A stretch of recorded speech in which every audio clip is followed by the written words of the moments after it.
conversaremos hoje com a Marli Winkler, fundadora da Sociedade Vegetariana Brasileira, ocupando o cargo de presidente de 2003 a 2015.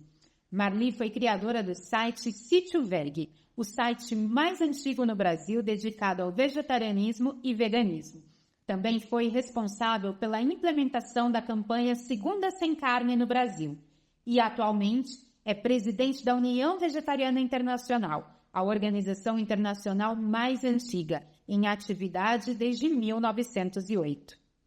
Eu fico muito feliz, Marli, de você ter aceito o convite, agradeço. Nessa parte da história do movimento, do vegetarianismo, do veganismo, eu acho que é sempre importante a gente lembrar o que impulsionou lá atrás o surgimento do vegetarianismo, do veganismo como uma tendência para os tempos que a gente vive hoje. O vegetarianismo é uma coisa, né, milenar, com esse nome não, né, mas assim, a alimentação, né, sem nada de origem animal, sem carnes, é uma coisa muito antiga, né, e assim, tanto é que o Pitágoras é considerado o pai do vegetarianismo, né, no Ocidente, porque no Oriente, na Índia, por exemplo, é muito mais antigo, né, Pitágoras é 600 anos antes de Cristo, mas na Índia, por exemplo, e outros povos, já havia, né, essa prática, digamos assim, por N motivos, né. Na raiz das religiões, se encontra muito suporte, né, para uma alimentação sem carne e etc. E aqui no Brasil, já houve várias experiências, várias sociedades vegetarianas, inclusive. Fora isso, vários grupos também, tanto de religiosos, como o pessoal da yoga, por exemplo. Então, assim, é uma coisa que já vem de muito tempo. Em 1921, eu lembro, né, de uma reunião lá no Rio de Janeiro, da Sociedade Vegetariana Brasileira, da época, né. Então, tem uma história pretérita aí, que, claro, a gente não pode achar que caiu do céu por descuido. O vegetarianismo hoje, ele é um processo histórico. As novas gerações aprendem, né? Elas utilizam a experiência das gerações passadas. No início da década de 80, eu virei vegetariana e não existia nessa época muita coisa. Existiam vegetarianos porque vários grupos de várias organizações preconizavam já o vegetarianismo. Inclusive, os adventistas, né, do sétimo dia são vegetarianos, né, assim, praticantes, só que eles dizem que não é pela religião, eles dizem que é pela saúde. Então, tem muita literatura mostrando os benefícios para a saúde da alimentação vegetariana. Inclusive, eles foram os precursores, né, dos restaurantes Aquilo no Brasil. Teve uma época, eu até me lembro, apareceu em tudo que é cidade grande, principalmente nas capitais, restaurantes dos adventistas que eram aquilo e que eles já tinham vários produtos veganos também. Então, eles usavam muito leite de soja, não era uma coisa comum no Brasil e nem é. Começa a haver uma expansão dos leites vegetais. Mas na época lá não existia. Então, eu lembro que eles usavam muitos produtos alternativos, né, aos produtos de origem animal. Mas isso por quê? Porque lá nos Estados Unidos, onde isso nasceu, vamos dizer assim, aquele Kellogg foi um dos médicos, né, que criaram clínicas, eles começaram a desenvolver produtos porque eles viram a necessidade de criar produtos. Então, a gente não vai tomar leite de vaca. Então, vai tomar o quê? Aí eles começaram a desenvolver. Daí vem os sucrilhos, desenvolveram os famosos sucrilhos Kellogg. Então, tudo isso foi coisa que foram nascendo, foram acontecendo, da necessidade de pessoas que, às vezes, têm uma ideia, um insight. Isso é a história, né? Eu também conheci até o vegetarianismo pela Sociedade Teosófica, que é uma sociedade, né, antiga, mais de 100 anos e tal, foi criada lá nos Estados Unidos em 1875, depois foi para a Índia e hoje em dia está no mundo todo, né? E eles também preconizam o vegetarianismo. Foi através da teosofia, então, que você entrou em contato? Eu conheci uma pessoa, né, e, assim, me interessei.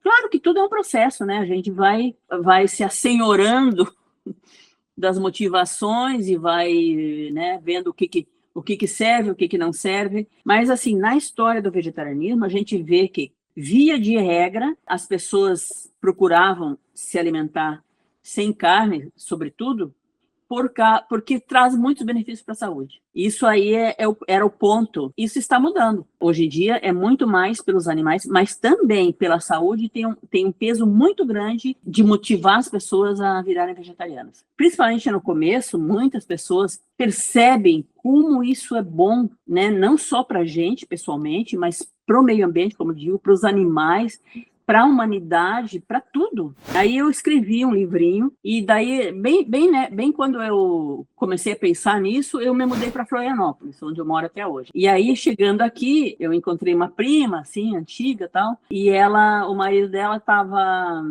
pensando em fazer uma editora, aí eles tinham um amigo que era ilustrador, aí aquele polígrafo virou um livrinho bonitinho, sabe? E isso faz toda a diferença. O conteúdo é o mais importante, mas a forma é muito importante também. É um livrinho bem pequeno mesmo, bem 32 páginas, bem fininho, formato áureo. Eu fui escrever o livrinho porque eu fui ver um material para passar para minha amiga e não tinha. Tinha, assim, livros grossos, né, com receitas dos adventistas, mas com um prisma muito, né, da religião, da saúde. Tinha também coisas da macrobiótica, mas não tinha, assim, uma literatura para passar para alguém. Aí que eu fui escrever esse livrinho e ele começou a circular. Foi em 92 que eu escrevi aqui em Florianópolis e tal, mas aí, em 93, eu acho, ou 4, eu fui morar em São Paulo. As pessoas começavam a me escrever, me perguntar, e eu tive que começar a estudar mais sobre o tema, né? Porque responder 1000 coisas que me perguntavam, eu não sabia. Sim. Então, comecei a ler, né? Aí me caiu na mão um xerox de uma revista, The Vegetarian Times, que é uma revista bem antiga lá dos Estados Unidos, sobre vegetarianismo. E ali eu fiquei sabendo que existia um congresso mundial de vegetarianismo. E aí eu peguei e disse, eu vou. Por incrível que pareça, né, esse evento era da União Vegetariana Internacional, que hoje eu sou presidente. E foi na Holanda, né, em Haia, na Holanda. E eu cheguei lá, assim, bem desavisada, né, bem, assim, quietinha, observando tudo e tal. Mas esse evento foi muito, muito incrível, assim, tava lá o Peter Singer, tava lá um monte de pessoas que eu vinha saber que eram famosas no mundo vegetariano e tudo mais, e tarará. Quando eu digo vegetariano, eu abarco todo mundo. Virei vegana no ano seguinte desse evento. Lá fora já estava muito mais maduro do que mais aqui no maduro. Brasil. Até hoje, né? Eles estão à frente em muitas coisas, sobretudo em produtos. Assim, se vai na Europa, vai nos Estados Unidos. A Ásia já é outra coisa, mas tem as suas particularidades. Mas, assim, eles têm, assim, muitas opções de laticínios, de iogurtes, de queijos maravilhosos. E mais ou menos, eu não me recordo agora, mas acho que até a década de 50, 60 do século passado, a gente falava praticamente só mesmo lá fora, isso situando lá fora, mais sobre vegetarianismo. E, de repente, de uma hora, alguma coisa ali aconteceu que o veganismo tomou força, surgiu. Como é que foi essa transição? Você consegue falar um pouco lá fora de falar, puxa, o vegetarianismo não está sendo suficiente, a gente precisa ir além? Bom, mas assim, veja que já havia uma sociedade vegana criada lá no Reino Unido há muito tempo, há décadas. Em 47 foi criada a Sociedade Vegetariana, 1947. Então, a sociedade vegana, ela tem uns 60 anos, vamos dizer, ou mais, 70 anos talvez. Então, ela já tem uma trajetória também grande. E mesmo nesse evento, tinha muita gente que era vegana. Tanto jovens como pessoas mais idosas, mais velhas. Estava cheio de vegano lá.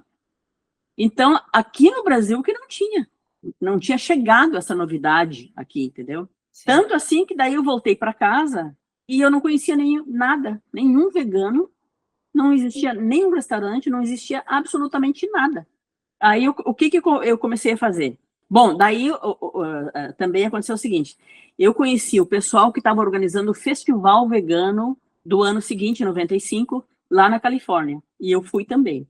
Aí, de lá que eu voltei vegana. Porque, assim, eu fiquei meio, assim, apatetada, como se diz, meio abobada. Tá, mas e aí? Mas por quê? Vi várias palestras lá, boas, entendeu? Mas isso aí, claro que é um processo, né? Então, eu fui no ano seguinte lá, e aí sim, aí eu veganizei, porque era um festival vegano, e aí eu estava pronta já para assimilar isso, né? E eu conheci lá também a internet. Eu fui numa salinha lá que estava um moço lá, na frente de um computador, e um monte de gente em volta, assim, e ele estava fazendo o perfil de cada pessoa que estava lá no congresso, numa plataformazinha ali, estava todo mundo fascinado, e era a internet, não sei o quê. Aí eu pensei, bom, isso tudo eu vou levar, me serve. Aí o que aconteceu? Quando eu voltei em 95, quando eu fui, eu já estava morando no Rio, eu sou meio andarilha, viu? E aí eu pensei, tá, mas como é que eu vou fazer um site? Era muito difícil na época. Aí pedia para um, pedia para outro para me ajudar, fiquei um tempo perdendo tempo com isso. Aí eu consegui, eu mesma, criar uma lista de discussão na internet. Fiz uma assinatura de internet, criei essas listas, a VEG Brasil, no Yahoo. Aí, para minha surpresa, apareceu gente de tudo que é lugar que você possa imaginar. Olha que incrível. Começou a chover, gente. Não só do Brasil, até de Manaus, tudo que lugar que você possa imaginar, tem vegetariano, tinha vegetariano. Só que a gente estavam todos atomizados, não tinha um canal de comunicação. Então, quando eu criei esse canal, veio gente, inclusive pessoas que falassem português do mundo todo entraram nessa lista. Ela cresceu muito e ela foi muito importante durante muitos anos. Depois, claro, ela foi cumprindo o seu papel e as pessoas foram criando suas próprias listas, isso e aquilo, porque era esse o objetivo, entendeu? Você fazer com que a coisa se espalhasse. E também criei a VEG Latina para o mundo espanhol. E qual não foi a minha surpresa quando eu fui pesquisar um pouco tal? Não existia nenhuma lista sobre vegetarianismo, nem em português e nem em espanhol no mundo. Então, as minhas listas foram pioneiras, sem querer, né? Eu não pensei, não tem, eu vou correr lá. Não, eu nem sabia. Eu simplesmente aprendi isso e botei em prática. Sim. E para criar o site, eu estudava na PUC do Rio, lá, nessa época, eu fui fazer um curso de HTML lá no departamento lá de... Você mesma que fez o seu site? Eu que fiz, porque eu fiquei esperando que me ajudasse e ninguém sabia, ninguém... Que tem até hoje, né? Tem até hoje, que é o chama de sítio vegetariano, porque sítio é site, a tradução é site, e na época ninguém falava, ninguém nem tinha site, então eu botei traduzido, sítio vegetariano. Depois isso até... foi em 97. Por aí, Aí o que aconteceu? Quando eu voltei desses eventos, eu já comecei também a montar um diretório, a reunir tudo que é endereço que eu encontrava, de restaurantes, de lojinhas, de tudo. Eu fiquei, assim, copiando, tem um restaurantinho lá em Jacarepaguá, lá eu ia lá, comia e já pegava o endereço, falava, não sei o quê, tá. Eu comecei a fazer um ativismo assim, entendeu? Até depois, o Marco, da Revista dos Vegetarianos, daí eu botava tudo nesse meu site. Ele disse, eu comecei, porque ele fez também depois no final da revista tinha um monte de endereço ali de tudo, né? Restaurante. Da revista mesmo, impressa, né? Impressa. Ele disse, eu peguei o teu lá e trabalhei em cima. Só que isso aí é uma coisa que dá muito trabalho para você manter atualizado, porque fecha, abre, não sei o quê. O meu foi ficando lá, porque eu não dava conta de tudo, sabe? Eu cuidava das listas, eu estudava também, eu trabalhava, eu sou tradutora, né? Nessa época eu trabalhava para as editoras lá do Rio e tal. Era muita coisa para fazer. Agora, eu traduzi muitos e muitos e muitos artigos da União Vegetariana Internacional, que tinha, né, um site bom, tem até hoje, né? Assim, com muitos artigos sobre saúde, sobre tudo, e muita coisa histórica. Como surgiu a União Vegetariana Internacional? Então, ela surgiu em 1908, a gente já fez um século. Nossa! Sim. E como é que foi? O que deu, o que impulsionou isso? O que deu início? Pois é, porque assim, a primeira sociedade vegetariana criada foi na Inglaterra. Mas logo começou a surgir na França, na Alemanha, na Bélgica, aqui, ali, na Holanda, etc. Foram criando. Começaram a surgir essas sociedades e começaram a conversar, né? Porque as pessoas se comunicam, né? Aí o que aconteceu? Criaram uma federação de sociedades vegetarianas. Logo a seguir, 1950, por aí, já criaram uma federação. 1900 não, 1800. Eu estou adiantando um século. A sociedade foi criada, a vegetariana foi criada em 1847. Nossa! Não em 1900, porque em 1908 foi criada a União Vegetariana Internacional. Entendeu? Então, ou seja, em 1800 já existia uma comunicação entre várias sociedades de vários países. De vários países. A respeito do tema. Claro que era assim, era quase como hoje, tem muitos clubes de vegetarianismo, porque não tem uma atividade profissional como agora começa a ter. Agora tem muitas sociedades bem profissionais e tudo, com funcionários e tudo mais. Mas essa federação, aí houve um encontro dessa federação em Dresden, na Alemanha, e aí estava lá a Sociedade Vegetariana Francesa, alemã, não sei o quê, aí eles resolveram criar a União Vegetariana Internacional.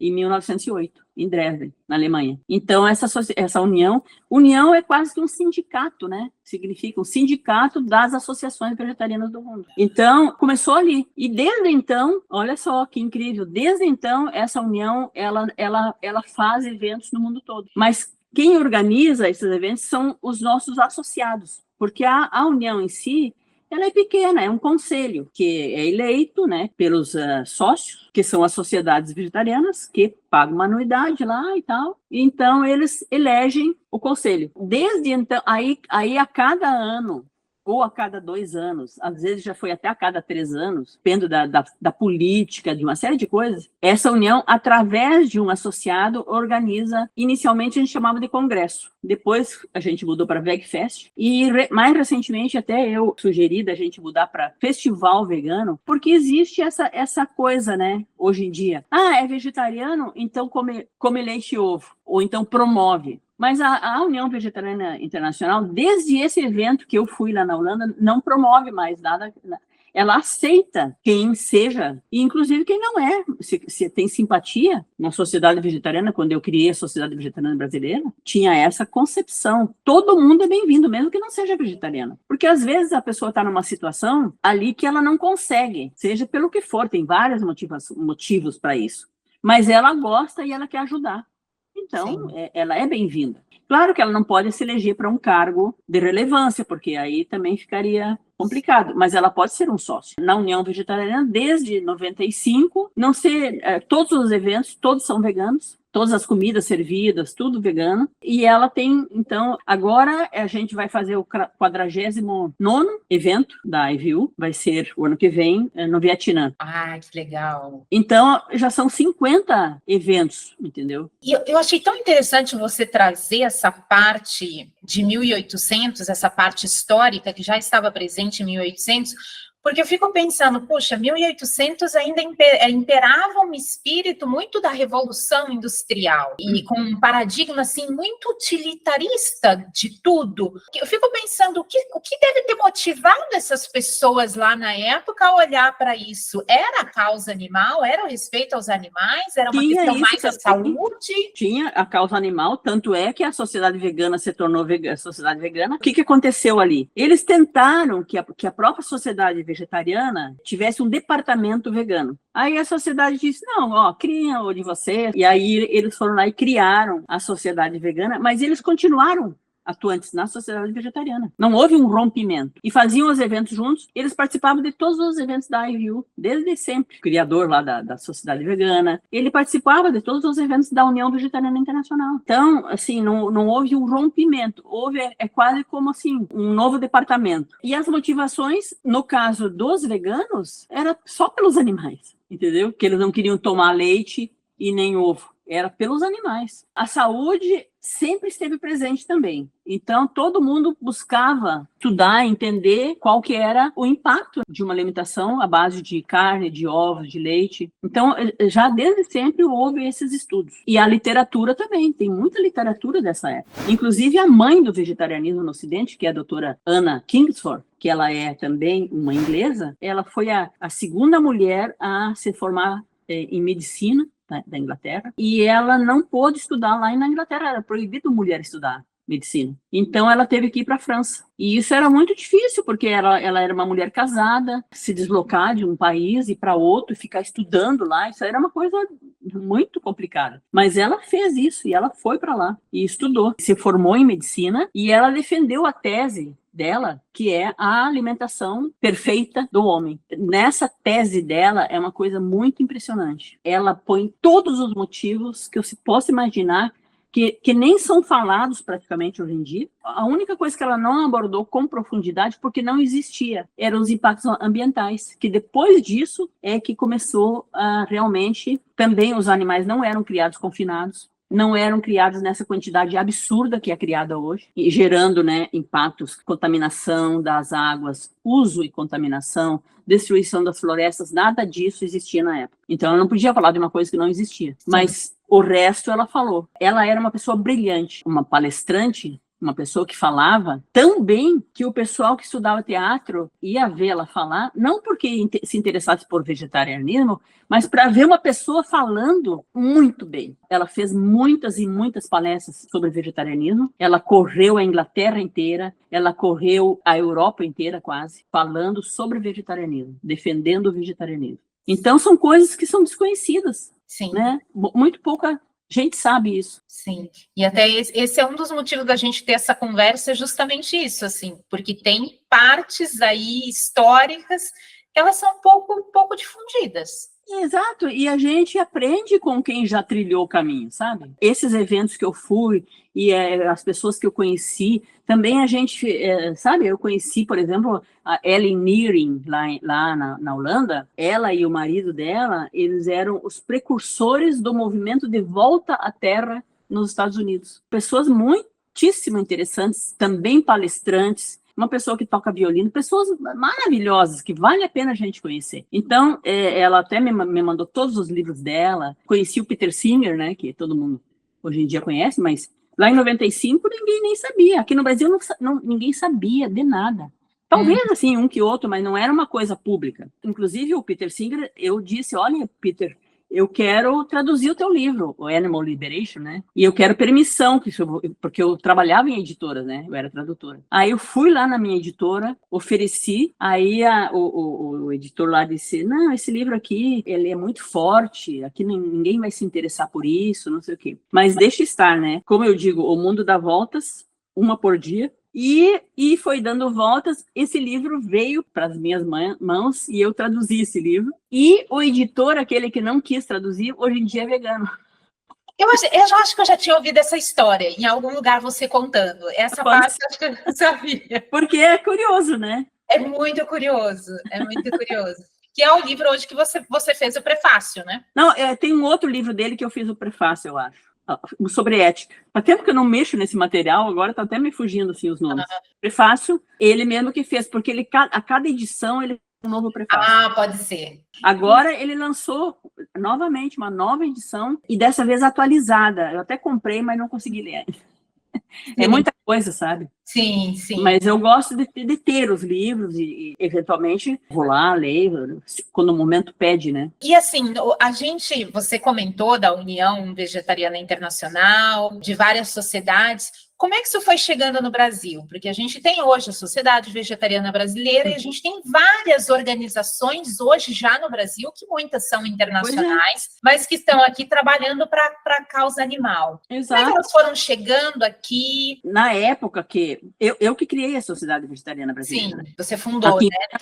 Eu já tinha esse grupo, então eu já tinha uma rede. Por exemplo, em São Paulo, quando eu ia, eu procurava me reunir com as pessoas, eu anunciava na Veg Brasil, estou indo em São Paulo, vou estar em tal restaurante. Aparecia 30, 40 pessoas. Olha que E a legal. gente, né, falava sobre isso. E eu comecei a propor, vamos criar uma sociedade, vamos criar uma sociedade. Porque você precisa organizar o movimento. E você precisa falar em nome de uma entidade. Você não vai falar em nome de... Fala também, né? Vale tudo, como se diz. Mas, por exemplo, se você vai falar com o governo, você fala em nome de uma entidade. Tem que ter uma organização por trás. Aí o que aconteceu? Mais uma vez, a União Vegetariana Internacional. Porque aí, em 2000, eu me tornei a coordenadora para a América Latina da União Vegetariana Internacional. Então, eu comecei a fazer um trabalho mais, assim, oficial, vamos dizer assim. Não sei se oficial, mas assim, porque pelas listas, a gente falava de tudo lá também. E, claro, quando você reúne mais gente, as pessoas trazem mais informações, então é muito bom, você enriquece as conversas, né? Um descobre isso, outro descobre aquilo. Na época, não tinha a polícia vegana ainda. As pessoas se mostravam, olha, eu tenho dificuldade de deixar de comer ovo, não sei o que eu faço. As pessoas se ajudavam. Agora malham, né? Não todas também, mas as pessoas ficam com medo de se expor, que vem o chicote em cima, né? Que até esqueceram que um dia elas também, né, comeram de tudo. Porque Sim. tudo é um processo, né? E as pessoas teve o início delas, né? E assim, são muitos assim, as coisas que tem que mudar para você. Claro, assim, se a gente vai ver, realmente não é difícil, basta você querer. Mas eu digo assim, ó, tem caso, eu sei até de um caso de uma senhora lá, que ela ficou sabendo, foi numa palestra, achou o máximo, e chegou em casa e disse, agora não vamos mais comer carne, ela apanhou do marido. Então, tem de tudo, a gente não pode dizer, olha aqui, ó, é porque você isso, aquilo, você não é consequente, você não gosta dos animais, você não... Tem mil motivos. Você tem que esperar o processo da pessoa também. Aí, essa União Vegetariana, o evento dela em 2002 era na Escócia. Como eu era coordenadora para a América Latina, antes de ir, eu pensei, eu vou fazer um evento latino-americano aqui na minha cidade, eu morava em Florianópolis, né? Eu já estava morando de volta aqui. Aí eu fui num hotel aqui, um resort, bem bacana, e fiz todos os levantamentos. Quero fazer um evento, quanto que vai custar, papapá. Fiz todos os levantamentos, cheguei lá e eu apresentei, olha, eu quero fazer um evento latino-americano, o que vocês acham? Todo mundo dizia, lovely, muito legal, faz mesmo, mas nem deram muita bola. Tipo assim, te vira, porque o mundo é grande, né? Cada um tem que cuidar da sua área. Aí o próximo evento da IVU seria em Singapura. Tava lá o pessoal animadíssimo, vai ser o melhor evento de todos os tempos, estavam nadando em dinheiro, vai ser isso, vai ser aquilo, tal. O que aconteceu? Logo em seguida teve quebra a economia. Teve uma daquelas caídas assim, aí já ficou todo mundo preocupado. E aí logo em seguida teve uma gripe aviária, um surto. Aí eu fazia parte do conselho, né? Aí a gente diz, olha, não vai dar, vai ter que cancelar. Aí que eles se lembraram, Marli, e aí o que você acha? Aquele evento que você queria fazer latino-americano, quem sabe você faz ele mundial. Só que assim, ó, foi um tiro no escuro, como eles mesmos disseram, porque não existia nenhuma sociedade aqui, existia eu e as minhas listas, e um monte de gente, né, claro. Até então, nunca tinha sido organizado esse evento sem ser por uma organização. Assim, isso precipitou uma ideia que já existia, de criar uma associação. Aí eu fui na casa aqui de 7 pessoas que eu conhecia, que eram vegetarianas, a maioria eram meus parentes,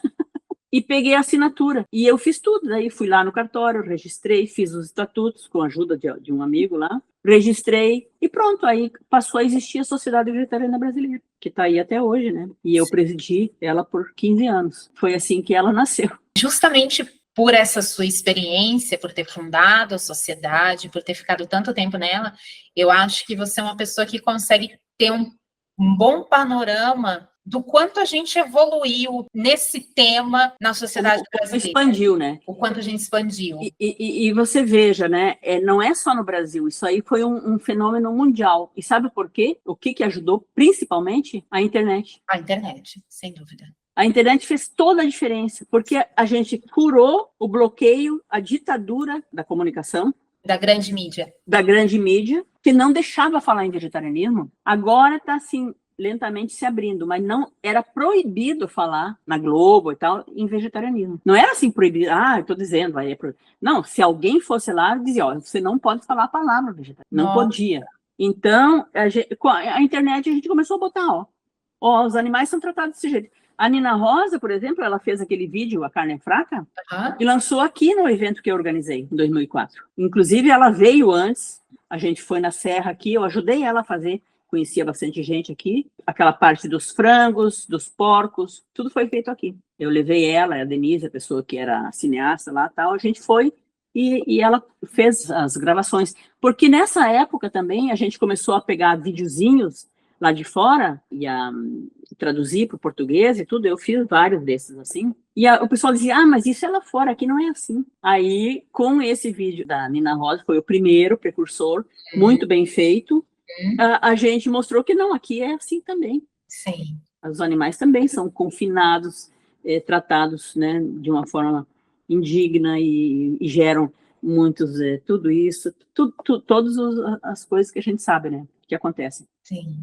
Sim. E aí, assim como eu digo, assim, soltou a manada, Sim. abriu a porteira. Esse evento aqui, em Florianópolis, em 2004, foi assim o boom, porque a gente estava todo mundo assim, nas listas, aqui todo mundo se conheceu, teve 750 inscrições pagas, e a feira e tudo era aberta, então um monte de gente ia e tal, sem pagar, porque eu fiz questão, todos os eventos da SBB eram assim, tinha que se inscrever para as palestras e tal, mas a feira, tal, e esse formato foi sempre assim, né? Eu já fiz o formato, e eu também aprendi lá fora. Era com feira, era com palestras, era com atividades artísticas, era um festival mesmo, né?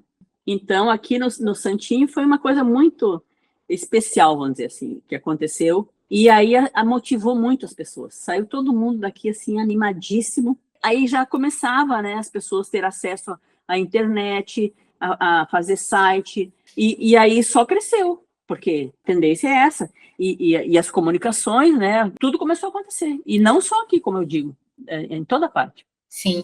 E quais foram as conquistas mais relevantes que você percebe que a gente já fez aqui no Brasil em prol do direito dos animais? No campo do vegetarianismo, né, eu iniciei várias campanhas e projetos, como, por exemplo, a Segunda Sem Carne, que ainda é a campanha que tem mais impacto. Também é critica quem não vê o potencial que ela tem. Primeiro, assim, que para você chegar no governo e propor que o governo apoie uma campanha de redução de carne, você não pode chegar e dizer, olha, eu quero que a merenda seja vegana todos os dias. É impossível. Sim. Não tem como, hoje em dia. Sim. Você até hoje em dia, depois de todos esses anos, porque eu criei a campanha Segundo Sem Carne em 2009. Depois de todos esses anos, ainda é difícil, mas talvez... Por quê? Porque entrou logo em São Paulo, e São Paulo é o tambor do Brasil, né? O que acontece lá, o Brasil inteiro fica sabendo e quer copiar, porque tal.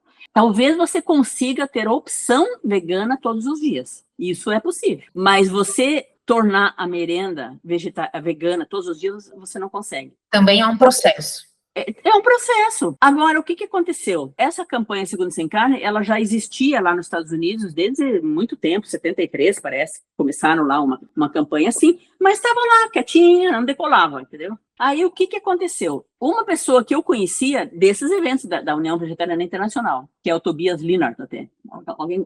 As pessoas até conhecem ele. Ele era presidente da Associação Vegetariana da Bélgica. Na Bélgica é onde é o Parlamento Europeu, né? Em Bruxelas. E a cidadezinha dele, Ghent, é bem pertinho de Bruxelas. Aí ele ficou sabendo que ia ter uma reunião do painel intergovernamental de mudanças climáticas lá no Parlamento Europeu. Ele deu um jeito de se comunicar com o presidente, que era um indiano na época, e convidou o indiano para ir na cidadezinha dele, e convidou o prefeito e alguns secretários lá, e fez uma reunião para Rajendra Pachauri, que era o presidente, falar que ele apoiava uma campanha de tirar a carne um dia por semana nas escolas e em todos os lugares, por causa disso e daquilo, e ele era do painel intergovernamental de mudanças climáticas, por causa das mudanças climáticas e por causa de tudo. Aí o prefeito topou. Então foi o primeiro episódio em que houve apoio governamental para tirar a carne do cardápio. No caso dele era só a carne. E aí deu notícia no mundo inteiro. Eu falava com ele sempre, daí ele disse, mas eu não consigo nem dormir, porque é televisão daqui, televisão dali, televisão do Japão vem me entrevistar.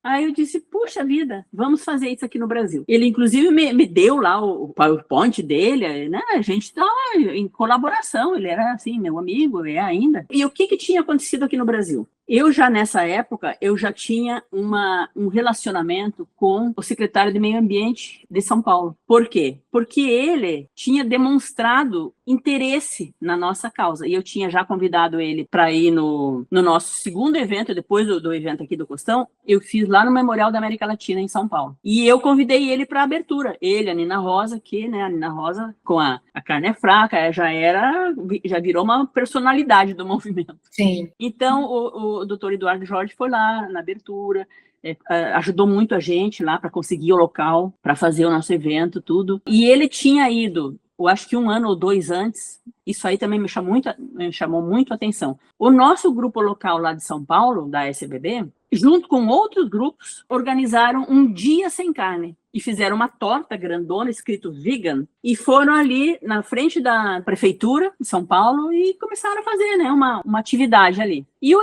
doutor Eduardo Jorge desceu para apoiar esse evento. Olha! Eu disse, olha aí, esse é o nosso homem, porque ele está aberto para isso, né? Quando eu escutei essa coisa do Tobias, que deu super certo lá, eu escrevi na mesma hora para o Eduardo Jorge. Eduardo Jorge, olha, aconteceu isso aqui lá na Bélgica, vamos fazer aqui, você apoiaria uma campanha Segunda Sem Carne aqui no Brasil? Ele disse, topo na hora. Que bacana. Aí a gente fez juntos. Eu fui para lá, junto com a equipe dele, da Secretaria do Meio Ambiente, que tinha gente muito boa lá, assim, preparada, e ele também. A gente criou a campanha. Então, hoje em São Paulo, nas escolas, estadual. Sim, mas assim, a gente lançou a campanha primeiro, nos parques da cidade. A gente fez no Parque Ibirapuera, fez uma instalação magnífica lá, fez um trabalho de divulgação, tanto é que o Estadão fez uma página dupla falando sobre a campanha. Foi uma coisa muito bem trabalhada, muito bem feita. Bacana. E com apoio governamental. Então, também gerou notícia aqui, né, no Brasil. A gente lançou, depois fez o primeiro aniversário, aí eu comecei a fazer, na Câmara Municipal, lá de São Paulo, um seminário sobre merenda vegetariana, porque a gente conseguiu o apoio de um vereador lá, que era um vereador pró-animais, o Roberto Tripoli. Então, ele abriu as portas lá da Câmara dos Vereadores e eu comecei a organizar esses eventos. Todo ano. Então, criar um movimento em torno. Com a ajuda, inclusive, do gabinete lá do vereador, a gente enviava convite para esse evento para todos os municípios de São Paulo. Começou a vir gente dos municípios para fazer parte, não sei o quê. Começou a acontecer. Porque se você lança e deixa parado, não acontece nada, né? Então, começou a ter atividades. Nessa época, eu já participava com a SVB, né, da Naturaltech. Desde antes desse evento aqui em Florianópolis. Eu tinha uma banquinha pequena que a pessoa que organizava lá me deu, e aí ela também, como eu digo, ela era visionária, ela deu um espaço para a sociedade vegetariana. Ela disse, olha, quando se quiser, você pode organizar o teu congresso aqui dentro. Ela disse que ia dar um auditório para gente, que ia não sei o quê, e eu corri, né, e peguei tudo. Então, a gente começou, na segunda edição, a gente já fez o Salão Vegetariano, que era uma parte, assim, que tinha feira só de coisas vegetarianas, tudo vegano. Quando eu digo vegetariano, tudo era vegano. A SBB só trabalhou com o conceito de veganismo. Inclusive a campanha Segunda Sem Carne. Tinha o auditório com palestras, uma programação. Tinha a cozinha, uma cozinha montada, que inclusive eu tinha conseguido de uma empresa que faz geladeiras e fogões e tudo. E eles montavam uma cozinha com assim, ó, o top de tudo. E a Francal fazia o resto, montava uma cozinha maravilhosa. Então tinha de hora em hora um chefe. E veja assim, ó, na época, se eu sabia de um chefe, eu pegava e já convidava, porque não tinha quase. Claro. Então foi criando todo esse movimento. Ao mesmo tempo que já iniciava, já era uma coisa grande, porque, não sei, calhou de que tudo que a gente fazia já era grande, entendeu? Já convidava todo mundo, já todo mundo participava. Então tinha as demonstrações culinárias, tinha o stand grande sempre da SBB, com livros, com panfletos, com tudo. A gente fazia bastante material também, né? Tinha o Dr. Eric, que trabalhou desde o início com a gente, fazia os materiais sobre saúde. Que também é muito antigo também nessa discussão, né, toda, nessa prática. Ele é vegano há muito tempo também, né? Então, desde os 16 anos. É década de 90 ainda também, né? Ele virou vegano sem saber que era vegano. Ele virou macrobiótico primeiro, mas não comia nada industrializado, aí já tira um monte de coisa e nada de origem animal. E ele foi estudar medicina para defender o vegetarianismo. Ah, isso eu não sabia. Pois que então, legal. E o pai dele e a mãe dele são médicos. Ah, E eram também não contra. sabia. E eram contra. Ele ser vegetariano. Olha, Bom, na Naturaltech, quando, no segundo ano, depois que a gente tinha lançado a campanha lá no Parque Ibirapuera, apareceu lá o Eduardo Jorge no final da feira, era domingo. Aí eu disse, acho que também é importante lembrar, Marli, para quem estiver ouvindo a gente, talvez as pessoas não liguem, que o Eduardo Jorge é aquele que foi candidato à presidência, né? Em exatamente. 2014, acho que foi. 2014. Ele foi com a camiseta da SBB, inclusive, num debate. Ah, isso eu não lembrava. Acredita? Ele é uma pessoa especial, sabe? Uma pessoa, assim, que tem atitudes que diferencia da maioria dos políticos e tal. Eu disse, olha, Eduardo Jorge, a gente lançou essa campanha, mas eu quero mesmo entrar na merenda vegetariana. Na merenda, né? Lá, a gente tem que botar ela em prática. Então, uma das maneiras é que você conhece alguém lá na Secretaria de Educação que eu preciso falar lá com alguém para tentar, né? Ele disse, não, eu conheço o secretário. Ligou na minha frente para ele. O secretário disse, não, manda ela amanhã, às 8 horas da manhã, segunda-feira, no meu gabinete. Aí eu fui lá e falei 1 hora com ele e convenci ele a iniciar esse projeto. E aí, no final, eu só disse, olha, só tenho uma recomendação a fazer.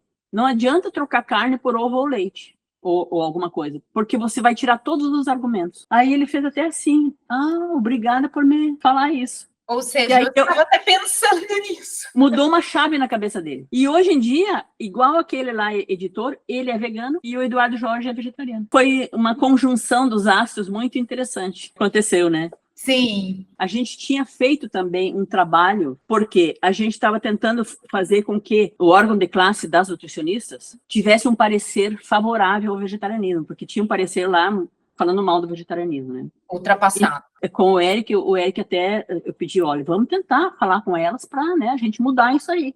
Aí ele escreveu um guia com os principais argumentos do ponto de vista da saúde, né? E aí a gente foi conversar com a diretora, não sei o quê, e conseguimos que ela fizesse um parecer favorável. E para isso a gente fez também lá na Câmara dos Vereadores, que a gente tinha o apoio também lá do Trípoli, né? A gente fez uma audiência pública. E foi o Eric lá e convidamos as nutricionistas da Secretaria de Educação. E aí o Eric expôs tudo lá, elas ficaram sem argumento. Então, quando, pelo outro lado, a gente chegou com essa proposta de um dia sem carne, elas já estavam preparadas. Porque tem muito projeto que se você não prepara os atores, eles ficam engavetados. A gente já tinha preparado com essa outra volta que a gente tinha dado, que era para outro fim, mas ajudou nesse processo também. Sim. E aí elas ficaram felizes com isso. Inclusive a pessoa que era a chefe lá, depois ela me disse, num desses seminários lá da Câmara, ela disse, olha, eu estou me aposentando agora e eu estou fechando com chave de ouro. Por quê? Porque ela ela encabeçou esse projeto de implantar, e isso aí deu muito gás, muita coisa legal para ela foi entrevistada, ela gerou notícia, não sei o quê. Ela estava felicíssima. O que aconteceu? A Secretaria de Educação lá, como em outras, possivelmente, mas eles são muito profissionais. Então, a SBB deu a ideia, mas eles fizeram tudo. Eles fizeram os testes de aceitação, eles criaram as receitas, eles fizeram tudo e deu super certo. Foi aceito, foi tudo, entendeu? Então, o que a gente fazia? Fazia esses seminários, convidava ela sempre, fazia um relacionamento, mantinha um bom relacionamento. Mas elas mesmo diziam, olha aqui, esse projeto veio para ficar, pode mudar o governo que o projeto não sai. Tem muito disso, muda o governo. Claro, muda o governo, sim. Cai tudo, começa tudo de novo, né? Esse não, elas mesmas disseram, não, esse aqui está implantado e veio para ficar. Que é toda segunda, em todas as escolas estaduais de São Paulo, não há nada de origem animal na merenda. Esse aí era o município de São Paulo, veja bem. É municipal. Município. Só que assim, o município de São Paulo, ele tem 30 mil unidades e ele serve 2,5 milhões de refeições por dia. Então, isso que eu digo do impacto do segundo sem carne, se você tirar um dia... Faz muita diferença. O impacto é gigantesco. Mas é muito mais do que isso. O que eu digo, a Segundo Sem Carne é uma campanha maravilhosa porque ela não faz assim, como me disse uma pessoa. Ela faz assim, ela convida as pessoas e todo mundo que tem resistência, claro, a mudar um hábito. Mudar hábito não é fácil, né? Lá na Bélgica era quinta sem carne. Aqui eu quis escolher segunda-feira, por quê? Porque segunda-feira a gente inicia coisas novas. O brasileiro tem mania de começar. Eu vou começar o regime na segunda. Segunda-feira começa o meu regime. Então, eu escolhi segunda-feira e deu certo. E às vezes até facilita, porque às vezes as escolas, a carne congelada. Então, segunda é o melhor dia para não ter carne, entendeu? E para começar, porque quem disse que daqui um pouco a gente não pode botar 2 dias? Eu acho que a gente já pode começar a pensar nisso. Não, vamos botar 2 dias. Porque quando a gente deixa de olhar da nossa perspectiva, dessa coisa, numa exigência da coerência, de atitude, de mudança, e passa a olhar pela perspectiva dos animais, um dia faz muita diferença. Faz muita diferença. Veja o número que você trouxe só das escolas, 2 milhões. Agora você imagina a comida de todo brasileiro na segunda-feira. O quanto Olha, todo mundo deixasse... falava lá para a minha equipe da SBB. Se a gente trabalhar só segunda-feira, só segunda sem carne, pela SBB, e expandir ela para o Brasil inteiro, já foi muita coisa. Já foi muita coisa. E depois, assim, ó... animais é gigantesco. O que acontece além disso? Que a gente constatou isso também. Se você oferece, olha aqui, ó, porque olha o que faz com os animais, olha o que faz com o meio ambiente, olha a tua saúde, por que você não vira vegano? Ai, não sei o quê. Agora, tá, mas por causa disso, você não pararia um dia? Um dia... legal. Todo mundo se abre para um dia. Aí acontece a mágica. Ele está aberto aquele dia para ler um folheto, para provar a comida, vai ver que é boa, se sente bem, ele vira um vegetariano, pelo menos por um dia. E ali ninguém segura mais ele. Tem gente que critica, no outro dia ele come o dobro. Não é verdade. A experiência mostra que, ao contrário, as pessoas descobrem alguma coisa com isso. E muitos viram vegetarianos. Sim, porque aí eles entram no trilho, entendeu? Que vai chegar no veganismo. Porque o difícil para qualquer coisa na vida é dar o primeiro passo. Então, isso aí, ele ajuda as pessoas a fazer essa transição. Segundo, ela vai se informar, ela vai ler um folhetinho que antes ela não dava nem bola. Tá, mas olha aqui, não, é tão gostoso mesmo, deixa eu ver por que eles estão dizendo. Ela começa a se informar e fazer o seu processo. E assim, ó, se pegar, como eu digo, 7.000 pessoas que fazem a segunda sem carne, são 1.000 vegetarianos que entram no mercado, entendeu? E o mercado vai ser aquecido, vai gerar produtos. É uma coisa que assim, ó, é um processo, né? Uma bola de neve, entendeu? Tudo vai melhorando nesse sentido, entendeu? Sim, e você até comentou, né, que é uma campanha, a campanha da Segunda Sem Carne é uma campanha que recebe muitas críticas. Por que essas críticas? Por que você acha que as pessoas criticam a campanha?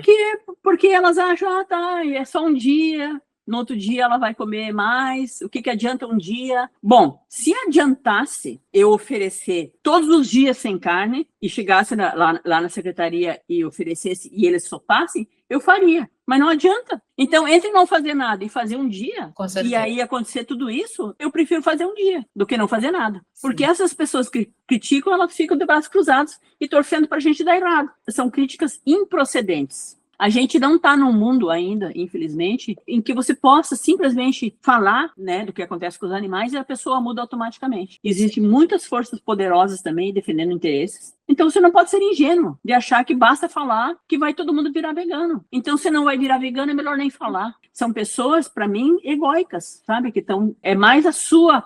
Como uma me disse, eu estou preocupada com o meu currículo. Entendeu? Lá na frente, eles vão ver que eu defendia o veganismo. Bom, eu defendo o veganismo também.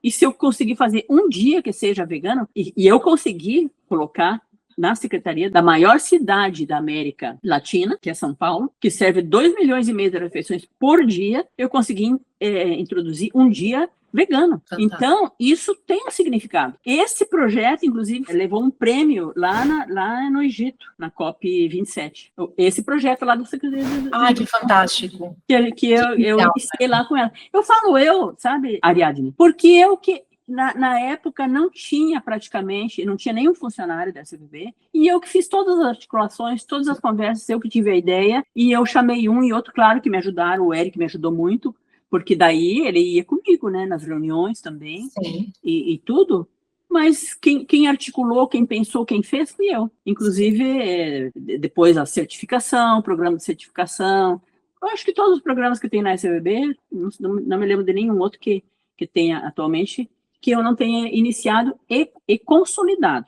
Quando eu passei a SBB para essa turma lá em 2015, tudo já estava em andamento. Uhum. Mas ali também foi um momento que começou a entrar financiamentos no mundo todo. Algumas pessoas ricas, que veem a importância disso, estão dando dinheiro e começaram a financiar organizações que fazem um trabalho, entendeu? Então, foi bem ali, eu ainda comecei isso, fui atrás desses projetos, mas depois, essa nova etapa da SBB, com essa nova diretoria, é que se beneficiou desses recursos, né? Ou seja, você literalmente abriu a mata ali, né? Fez a trilha, né? Abri a mata e ainda construí a casa. Sim. Quais passos, Marli, e mudanças ainda precisamos consolidar em nossa cultura em prol do respeito de uma vida digna para os animais? Que caminho? Tem tudo ainda por fazer. Tem tudo por fazer, minha cara. Tudo ainda por fazer. O mundo ainda come muita carne. O Brasil é o maior exportador de carne do mundo. Não dá para a gente se iludir, achar que agora porque eu tenho 1000 likes, não sei o quê, eu já tô com a vida ganha, não. E outra coisa, os ativistas têm que se unir, entendeu? Mesmo que pensem, que discordem, que pensem diferente, deixa de ficar malhando o outro e tentar puxar o tapete do outro e vai fazer o teu trabalho, que tem muito trabalho para ser feito. Muito mesmo. Inclusive a própria segunda sem carne. Tem milhões de lugares aí que não tem segunda sem carne. Por quê? Porque os ativistas não estão fazendo. A sociedade não está fazendo. Precisa de mais braços, de mais pernas, sei lá do que, entendeu? Ou seja, tem muito trabalho para fazer. Não dá para baixar a guarda, dizer que a vida está ganha, porque não é verdade. Em termos de Brasil, hoje, tem algum obstáculo que você vê, assim, que é, em termos de cultura brasileira, que é algo que dificulta muito? O maior obstáculo é a bancada ruralista. Nada passa ali em prol dos animais porque eles não deixam. Então, isso é outra coisa que eu sempre falei para a moçada, entre na política. A gente tem que fazer a nossa bancada. Até assim, lá em 94, eu conheci um deputado vegano do Parlamento Europeu. Foi o primeiro deputado vegano do Parlamento Europeu. Aí ele me disse, quando eu me elegi, ninguém falava em veganismo. E todo mundo lá, a bancada ruralista deles lá, nós precisamos subsídio, porque subsídio, porque subsídio. Aí quando eu cheguei lá, eu comecei a dizer, não, subsídio para quê? Para destruir isso, para fazer não sei o quê, para dar. Ele começou a botar as informações. Ele virou chato, ele disse, mas ele começou a impedir que a coisa andasse, entendeu? Assim, sem nenhuma discussão, sem nada. Então, a única maneira da gente fazer uma contraparte a essa bancada ruralista é a gente ir criando as nossas bancadas. Nós ter pessoas que levantem as questões e que ajudem a impedir que todas as leis que são feitas e tal sejam favoráveis à destruição do meio ambiente, à destruição das florestas, a subsídio para os animais, para o leite. O leite é totalmente subsidiado, senão ele não tem condições, ele não é competitivo. E assim por diante, então tem muita coisa para fazer. E não é só assim, porque às vezes a pessoa não tem perfil para ser candidato a vereador, mas vai nas audiências públicas, essas casas são todas abertas, são casas do povo. Vai lá e levanta o dedo e fale. Desenvolver uma cultura, né, de defesa. Claro que já tem muito mais hoje em dia. Eu conheço muita gente que está aí bem atuante, né?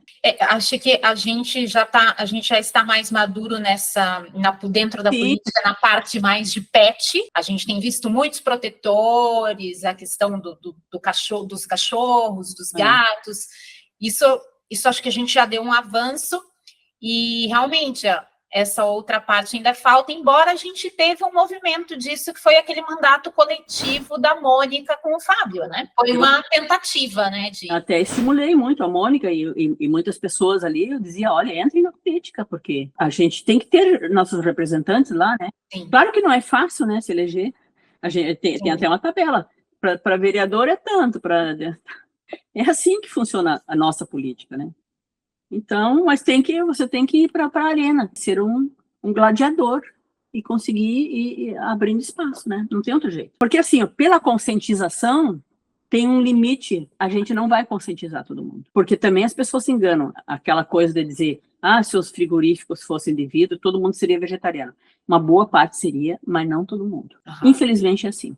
Inclusive a carne é fraca. Quando lançou, muita gente, a gente virou vegetariano, ficou uma semana, um mês, esqueceu. Dá um jeito de esquecer e voltou tudo ao normal, entendeu? Não basta isso. Pela conscientização, que a gente tem que fazer, lógico, esse trabalho, e ainda tem muita coisa para fazer, porque essas informações não chegaram a muita gente ainda. Pessoas, inclusive pessoas cultas, pessoas que poderiam talvez se impactar se tivessem as informações, não chegou nelas ainda. Sim. entendeu? Inacreditavelmente, né?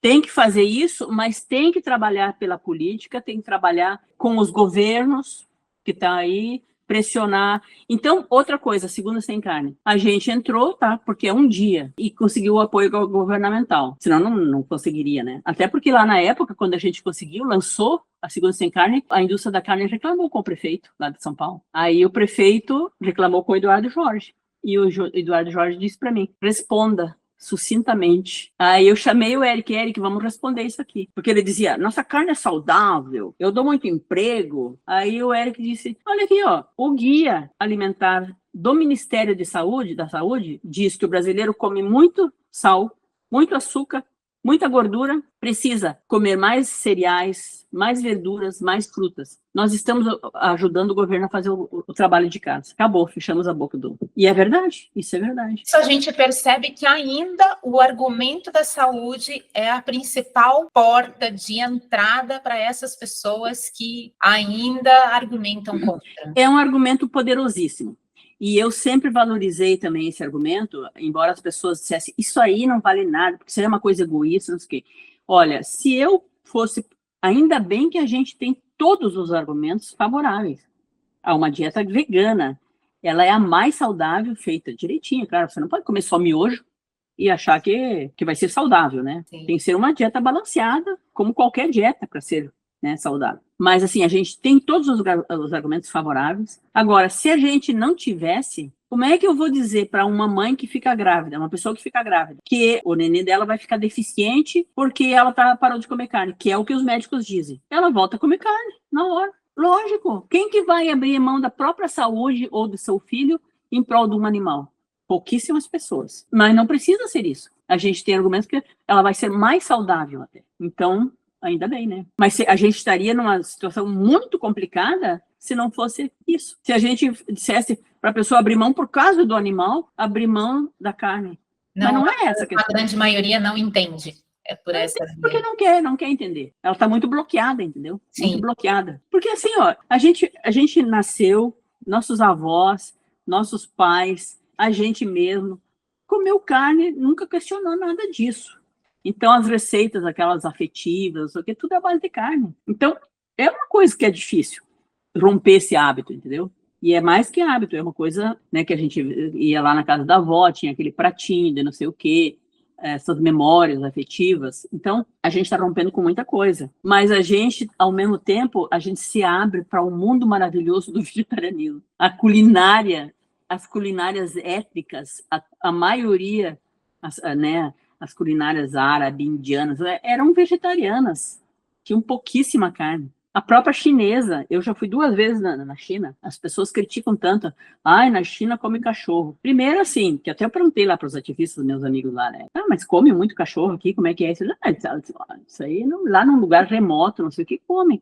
Agora aqui no Brasil não come calango, não come não sei o que, come qualquer bicho que se mexa, comem, matam e comem. Então isso é uma coisa da cultura. E a China, ela passou por muitas de fome mesmo, então isso aí desenvolveu, né, essa cultura, vamos dizer assim. Mas, olha aqui, ó, não existe nenhum país que tenha tanto vegetariano como a China. Não tem. É mesmo? Tem muita coisa vegetariana lá. Eu fiquei, inclusive, num hotel que é uma cadeia de restaurantes, hotel com restaurantes veganos. Ah, que fantástico.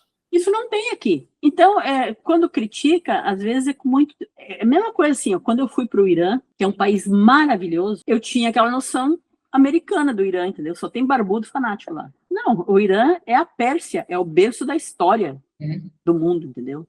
É um povo maravilhoso, um povo super, super hospitaleiro. E, inclusive, a culinária deles lá tem milhares de pratos veganos. Então, é desconhecimento. A gente compra ideias que plantam, como a ideia de que tem que tomar leite, senão não vai faltar cálcio. São ideias plantadas, que atendem interesses de grupo. Então, isso é outra coisa.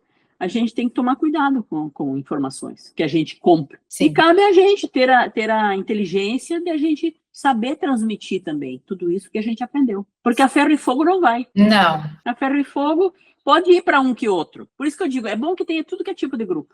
Porque tem um grupo ali, dos xiitas, não sei o quê, que para mim não serve, mas serve para outros. Então, eles que atraiam outros daquele tipo, entendeu? Não tem problema. Tem que ter de tudo que é tipo. Sim. mas que eles não sejam majoritários, senão vai atrapalhar em vez de ajudar.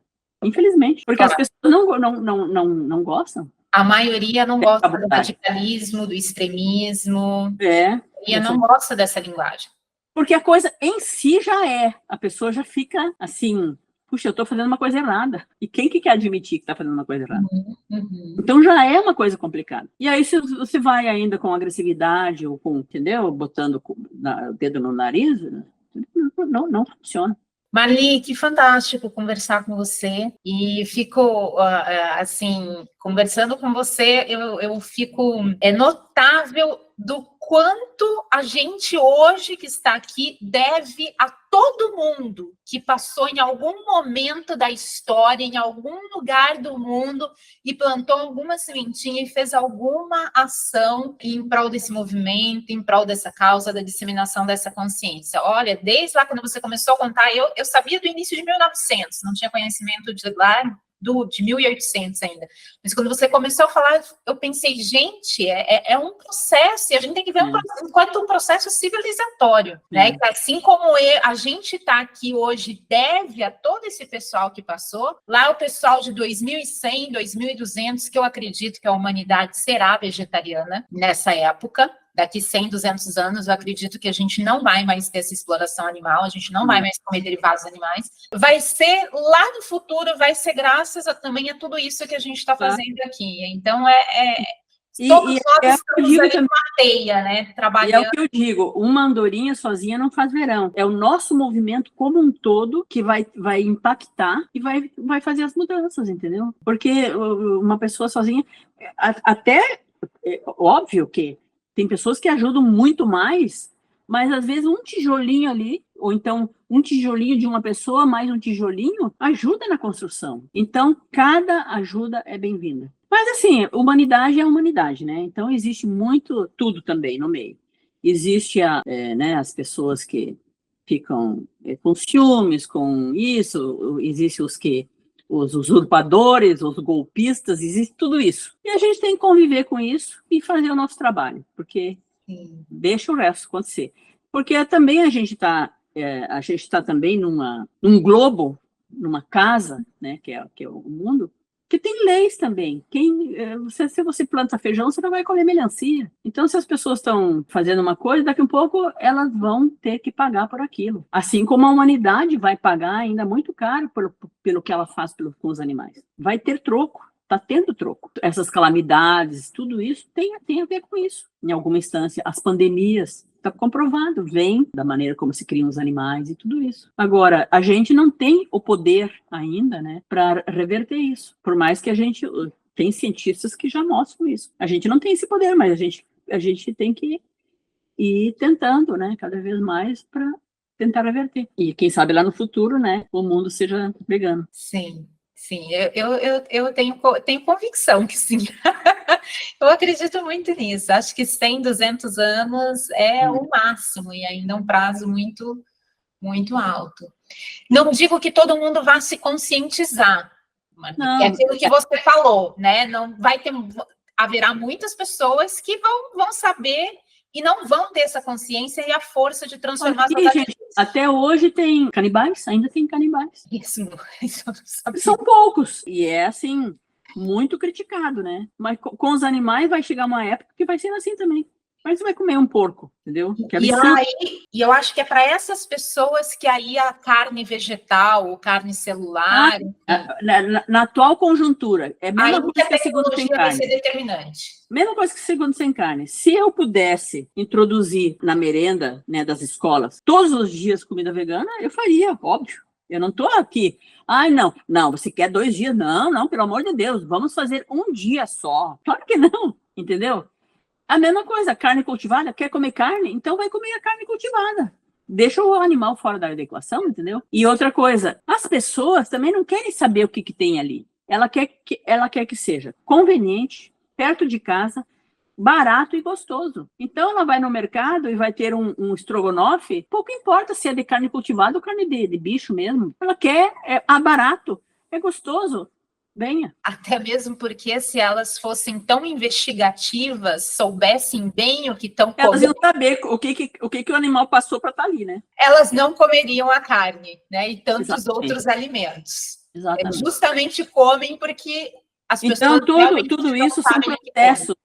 Essas carnes cultivadas não é para os vegetarianos, é para quem Não, não é e que vai ser exato. vegetariano na marra, como eu digo. Na marra, assim, com incentivos pesados, entendeu? Aham. O governo lá pelas tantas, as próprias indústrias estão se abrindo para isso. Porque para a indústria é muito mais conveniente fazer uma carne cultivada do que criar um animal. O animal tem 1000 problemas para criar um animal. Pandemias agora, tem os dejetos, a água que está começando a faltar, as doenças que toda hora batem. É bem difícil criar animais em cativeiro. Então, para eles é muito melhor, tanto é que a indústria está se abrindo. Eu achava lá atrás que quando a gente chegasse num ponto, que eles iam caçar a gente, os ativistas, até matar. Ó, cai fora aí porque você está atrapalhando o meu negócio. Sim.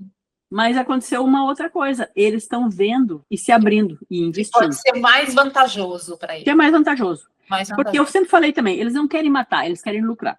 É o lucro, sim, E se ele vê que ele vai lucrar aqui, e é melhor, ele corre e faz aquilo. com certeza. Então, ótimo. É como eu vejo também. Então tá, Tá valeu. bem, Marli, agradeço, muito agradecida pela nossa conversa, tanta informação nova e quero muito, apoio muito que você escreva mesmo, porque você tem muita coisa aí que você deu.